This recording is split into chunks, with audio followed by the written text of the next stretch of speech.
Willkommen bei der Lately Show mit mir, Florian Strelitz. Kommen wir zu unserem Thema heute Abend und schauen einmal auf Deutschland. Und dabei meine ich nicht etwa unsere perfekt getrimmten Rasen, sowohl draußen im Garten als auch innerhalb der Badehosen.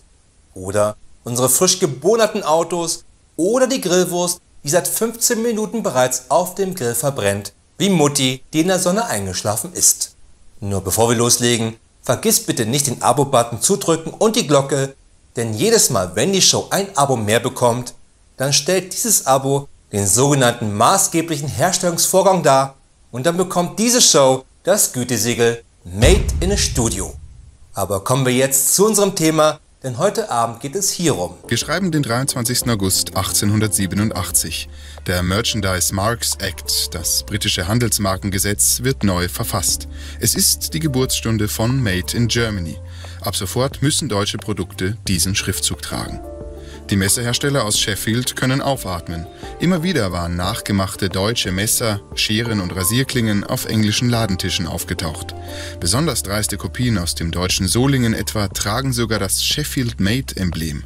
Etikettenschwindel. 1887 waren wir das China von Europa, denn damals galten die Produkte aus England als hochwertig, also genau das Gegenteil von heute, wie Arsenal London seit Jahren beeindruckend auf dem Platz beweist. Und die Deutschen waren bekannt dafür, nur den billigsten Schrott zu produzieren und damit die Weltmärkte zu überfluten. Also quasi wie heute Funk, dem Content-Netzwerk von ARD und ZDF. Und um nun die eigenen Kunden vor den zum Beispiel Billigmessern aus Solingen zu schützen, also genau das, was die berühmten Messer aus Solingen heute gerne mit den Billigmessern aus China machen würden, wurde der sogenannte Merchandise Marks Act beschlossen, damit britische Konsumenten sehen konnten, was aus dem Empire kam und was aus Deutschland, indem es groß auf den Produkten angebracht werden musste. Denn anders hatte man damals kaum eine Chance, gegen schlechte Kopien vorzugehen. Wie auch heute, wenn Menschen sich in billige Comicfiguren quetschen und am Potsdamer Platz auf Touristenfang gehen, wie auf diesem Bild. Wobei das Bild hier mehrere Fragen bei mir aufwirft. Erstens, 2 Iron Man, ist das konform mit dem Marvel-Kino-Universum? Und warum sieht Peter Parker alias Spider-Man aus, als sei er über Nacht auf Facebook radikalisiert worden und nun nicht mehr bei den Avengers, sondern im IS? Und was das wirklich Schlimmste ist, das absolut Schlimmste, ist nicht dieser komische Hulk hier, sondern warum Batman hier nicht eingreift. Warum habe ich seine Eltern erschießen lassen in der Gasse und er macht heute nichts? Jedenfalls, wie so oft im Empire, ging das am Ende mit dem Made in Germany nach hinten los. Denn obwohl viele Kunden nun sehen konnten, dass das billige Werkzeug aus Deutschland kam, kauften sie es trotzdem, weil es eben billiger war. Und mit der Zeit wurden die deutschen Produkte nach und nach besser, sodass aus der Bestrafung Made in Germany ein Gütesiegel wurde. Und wie stolz wir auf unsere Produkte sind, zeigt dieser Werbespot. Mit so einer Funzel fährt man nicht auf der Straße. Helmut Osram. Helmut Osram. Helmut Osram. Hellwiderlich. Verdammt, jetzt habe ich für 15 Minuten einen weiteren Ohrwurm.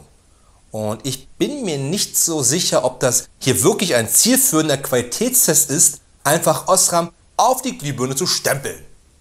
Made in Germany hat uns zum Exportweltmeister gemacht. Zwar teilen wir uns diesen Titel immer wieder mit China, aber unsere riesigen Exportüberschüsse haben geholfen, dass während alle anderen Länder nach der Finanzkrise in eine Rezession geschlittert sind, wir dadurch geschippert sind wie die Titanic. Zumindest die ersten Meter aus Southampton raus. Und wie die Titanic hat unser Made in Germany Exportwunder einen natürlichen Feind. Quasi seinen eigenen Eisberg. Denn wenn wir viel exportieren, müssen andere Länder ja unseren Kram auch importieren.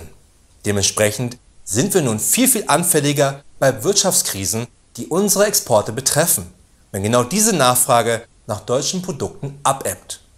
Und nur weil wir Exportweltmeister sind, heißt es auch nicht, dass es uns allen deshalb besser geht. Denn gerade in Sachen Lohnentwicklung sind wir schon in der Qualifikation ausgeschieden. gegen die Lohnentwicklung von Gabun, Andorra und den Niederlanden. Allerdings haben wir ein 0% zu 0% damals gegen die Niederlande gehalten, sodass auch die nicht zur Lohn-WM durfte. Na, wenigstens etwas. Und eigentlich ist unser Titel als Exportweltmeister auch ein Dauerproblem. Der Exportüberschuss passt auch der Europäischen Union nicht. Die EU-Vereinbarungen erlauben einen Überschuss von maximal 6% der Wirtschaftsleistung. Eigentlich müsste die Kommission, so etwas wie die Regierung der EU, ein Verfahren gegen Deutschland einleiten. Doch die Kommission will Deutschland nicht vergrätzen und zögert deshalb. Deutschland selbst unternimmt nichts, um den Überschuss abzubauen. Im Gegenteil. Gewerkschaften tragen mit mäßigen Lohnforderungen dazu bei, dass deutsche Unternehmen international wettbewerbsfähig bleiben. Unternehmen und Gewerkschaften wollen nicht auf das Auslandsgeschäft verzichten. Nur ist selbst das noch nicht einmal das Hauptproblem von Made in Germany heute. Denn Made in Germany heißt eben schon lange nicht mehr Made in Germany.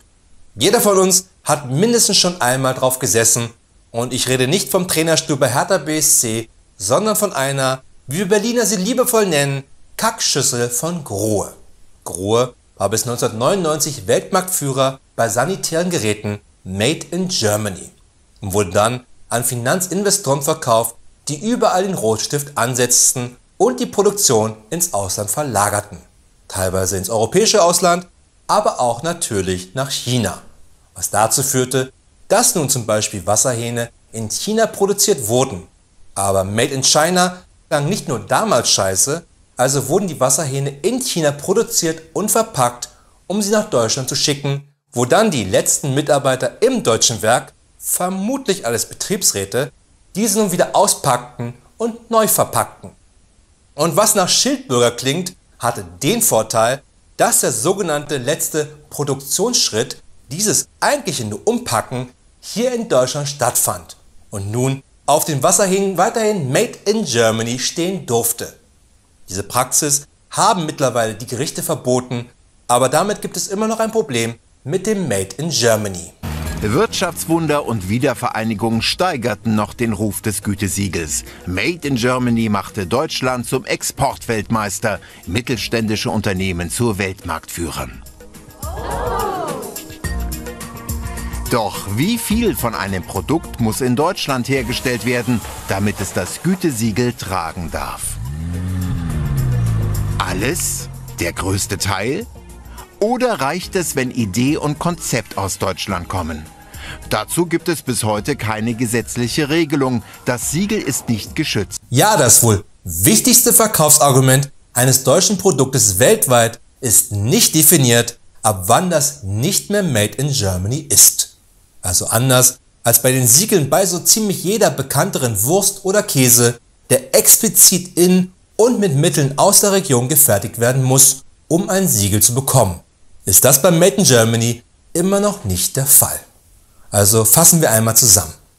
Wir Deutsche sind auf das Made in Germany stolzer als auf unsere Autos, deren Erbauer oder die Fußballnationalmannschaft. Aber nur, wenn die einen nicht mit Schummelsoftware laufen und die anderen BMW, Volkswagen und Daimler heißen. Natürlich ist es heute im Zeitalter der Globalisierung verrückt zu glauben, dass ein Produkt vollständig in einem Land produziert werden kann. Das geht vielleicht bei Produkten wie Käse oder Wurst, aber kaum mehr bei technischen Geräten. Aber nichtsdestotrotz muss geregelt werden, wann ein Made in Germany gelten kann. Die EU versucht, die Regeln dafür seit Jahren zu verschärfen. Nur scheitert das, Überraschung, nicht nur an Deutschland, sondern auch an anderen Ländern, die gerne ihr Made in behalten wollen und kein Made in China bei ihren Produkten stehen haben wollen. Aber solange das nicht wirklich geregelt ist, wird das Made in Germany weiterhin so auf Produkte gestempelt, wie hier der Name Osram. Hell mit Osram, hell widerlich. Hell mit Osram, widerlicher Tag. Ich hoffe, dass der Komponist dafür in der Hölle schmort. Aber noch eine kleine Sache. Ich selber habe mal in einer Firma gearbeitet, die hat das mit dem Made in Germany auch nicht wirklich ernst genommen. Da wurden Maschinen über einen italienischen Produzenten gekauft, der diese wiederum in China selber bauen ließ oder dort kaufte. Und als sie dann bei uns in Berlin im Lager standen, wurden deren Gehäuse demontiert und, falls es nicht der Firmenfarbe entsprach, schnell umgespritzt, nur um dann diese Maschinen wieder zusammenzubauen und ohne Scheiß an der Stelle, wo der italienische Produzent seinen Namen eingraviert hatte, wurde die Namensplakette der Firma draufmontiert. Das heißt, jeder, der diese Geräte gekauft hat, konnte diese Plakette abmachen und sehen, dass die gar nicht von der Firma stammte. Und natürlich stand fett unter dem Firmennamen auf der Plakette Made in Germany. Und die Ingenieure der Firma mussten dann diese Geräte im Showroom interessierten Großkunden präsentieren als Eigenprodukte Made in Germany. Und ja, die Firma gibt es noch heute. Und ja, sie preist ihre Geräte immer noch als Made in Germany an. Auch die, die noch nie Germany davor einmal gesehen haben. Das war's wieder von der Show für heute. Aber keine Sorge, wir sehen uns wieder am Freitag mit den Lately News. Bis dahin eine gute Nacht und viel Glück da draußen.